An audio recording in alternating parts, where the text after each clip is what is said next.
All right, do you have a problem with your seat switch?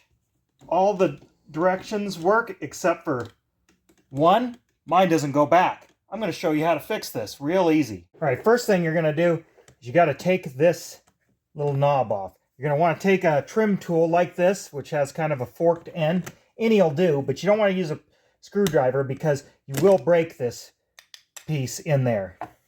Take that off. You can see our switch here. This is your tilt here, tilt there, back. Back doesn't work, forward does, so I know it's just the switch. Now we got to take this panel off here, and there's got to be some clips along here, and you may not know where they are, so you can kind of use a pry tool like this, or one like this, and kind of find the clips. And there's two. Once you get one undone, you can kind of find where they are, and then there's usually some on the bottom, and then usually it pulls out. Now, your switch mounts to this, and there's some clips under here. And I find it easiest to do, you can almost do these with your fingers, do the bottom first and then the top, because the wiring harness doesn't give you a lot of room to play in here.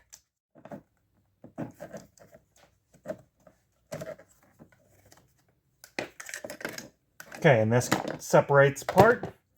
And then you just press this tab to undo the connector. There it is. I have my new switch here, same type. Now, one thing you want to notice before you buy parts is there's two different switches. Ones that look like these that have this control, and there's one that has another extension on here for the reclining seat back. Mine is manual, so you want to make sure you get the right part before you even start. Plug it in. Let's test it out. That goes up, that goes down. We go forward, we go back, and this works too.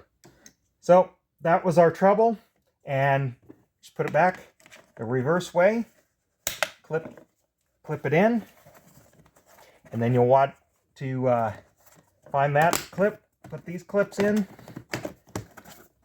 the bottom in, and then your little knob just snaps back on, and you did it. That switch was only about $14, and now seat functions again. Thanks for watching. Get subscribed, and I'll see you in the next video.